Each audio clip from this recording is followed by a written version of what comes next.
Hi, I'm Rebecca. I'm the psych coach, and today I am going to be talking about manipulation in relationships. Some people find themselves being manipulated in a relationship and it's pretty obvious. Other people will take quite a while to cotton on to the fact that they are being manipulated. Manipulation isn't always overt, as I'm sure you're aware. There are far more covert, underhand ways of manipulation than there are overt. And the aim of this video is to flag some of the more covert ways of manipulation, so you are able to take stock of the relationship you're in and really question whether it is right for you. Sometimes people aren't aware they are manipulating. Sometimes people do it subconsciously. Sometimes it's just a part of someone's personality. But that doesn't mean it's okay, and it doesn't mean you should stick around when it's going on. Listen up for 5 things to look out for and to get you questioning whether or not you are being manipulated in a relationship. Thing to look out for, number 1, is your partner being very critical of friends and family. Totally normal if our partners don't like someone, a friend, 2 friends, a member of our family. That's pretty standard, isn't it? A lot of us don't like everyone that we're met with. But if you have a partner that is particularly vicious about your friends, particularly vicious about your family, or you've noticed that actually the criticism has become increasing and they are starting to criticize more people than they aren't within your world, then that's a bit concerning. Perhaps they're a particularly negative person and they're very critical of everyone, but there is something qualitatively different between someone who's just being a bit critical versus someone who is being very, very rude, disparaging and negative about the people that are important to you in your life. If, of course, that is married up with a suggestion that you pull back from those people, that you don't see them as much, that you potentially stop contact with them, then you need to think about what's going on there. Is it that your partner does have your best interests at heart and they're trying to get you to extract yourself from a toxic situation, or indeed multiple toxic situations, or do they have some kind of an agenda to ostracize you? Thing to look out for, number 2, is walking on eggshells. Of course, if people are in a bad mood, we are naturally, as partners, colleagues, siblings, going to be walking on eggshells. We're going to think, they're feeling a bit of a bad mood today, I'll just sort of tread a bit carefully here. But if you find yourself continually walking on eggshells, monitoring someone else in the house's mood, monitoring what they're going to be like, feeling anxious because you know that they're going to have a drink and behave badly, or feeling anxious because you know that they're going to feel disappointed about how a work thing's gone or a sporting event has gone, and that you need to be really careful about their mood, that's not healthy. Constantly walking on eggshells is incredibly stressful.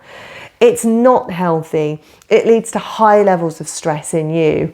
And it is concerning if that's how you feel. We're not meant to walk on eggshells in relationships. We're not meant to have to feel super, super scared about the mood of someone else around us. And if you find yourself walking on eggshells, and that's also coupled up with noticing your partner being super critical about people in your world, then okay, you need to listen to that evidence. Tip number 3 is when your partner is inconsistent with their affection. Maybe they're really, really loving one day, over the top, in fact, you can't get them off you. You know, they're like a sort of a leech sticking onto you, and then they're totally withdrawn the next. You know, if there's that constant inconsistency with affection and you're always wondering, well, what am I going to get today? Then that's concerning. Is the affection being used as a motivator for you? Is it being used as a punishment for you? You know, that's not the way affection is meant to be used. But if you find yourself on the receiving end of quite extreme affection and lack of affection behaviour, or maybe even aggression, then that is a warning sign. Sometimes people will use over affection if they are feeling guilty. Sometimes people will be overly affectionate if they've been overly aggressive. Those two aren't meant to go together. What we're meant to have is relatively consistent affection in our relationships. We've all got sort of a sort of a certain level of affection that we're used to, or that we are used to giving, and that doesn't tend to fluctuate too much. It's rare that you get someone who's not particularly tactile suddenly being very tactile the next day and then not the next day. Typically we have our sort of affection standards, but if you are with someone who really waxes and wanes with their affection, and if you find it very confusing, then that isn't a good sign. Tip number 4 of things to look out for is empty promises to change. Maybe you've been brave enough to call your partner up on some of the behaviours that you don't like. Maybe you've been brave enough to say, I don't find it okay when you speak to me like that. Maybe you've been brave enough to say, I don't like the sort of the affection withdrawal, and then sort of the sort of over affection that comes, and the inconsistency with that.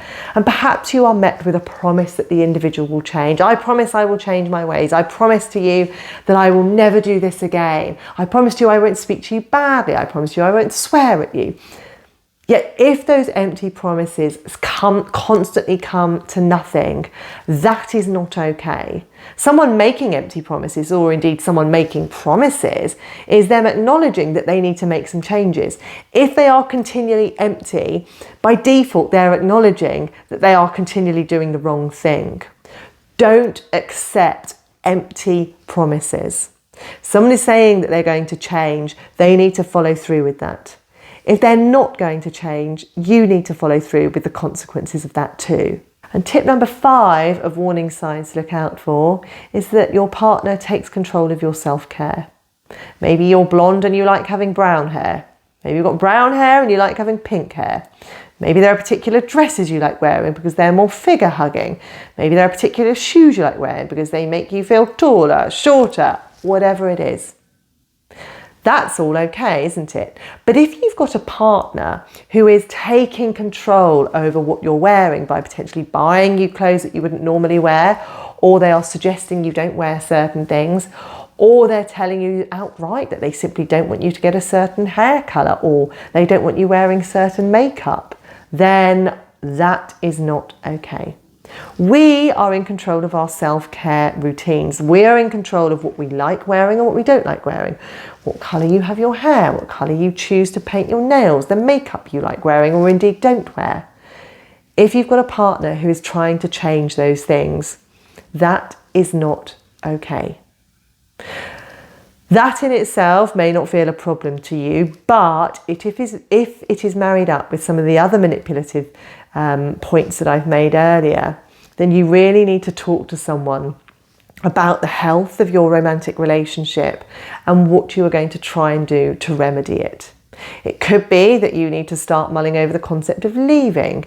It could mean that you actually just need to open up to someone about how you're feeling about the relationship so you've got some support. But know that these covert signs of manipulation are not okay. And if you're experiencing 1, 2, 3, 4, 5 of them, it's really, really not okay at all. Take some action, speak with someone and do something proactive to make sure you're not on the receiving end of it anymore.